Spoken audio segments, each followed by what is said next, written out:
Hello everyone! How do you do? Today we will learn about the sound of letter F. Sound of letter F. I will tell you the story of letter F. Frank was a frog. Frank had fun on a fine log. Frank had a fear of fog. Frank had 4 fast feet.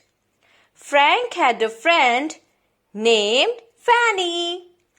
Frank liked to find fish. Frank liked fruit in a fancy dish. Frank liked to eat 5 fat flies. Frank liked fresh fruit pies. Now we will sing a rhyme of letter F.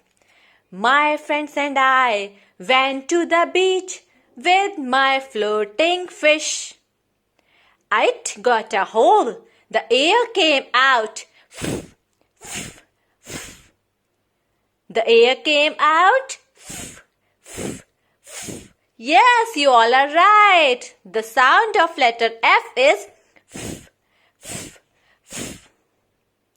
F says fish, frog, flowers, fox. Very well done.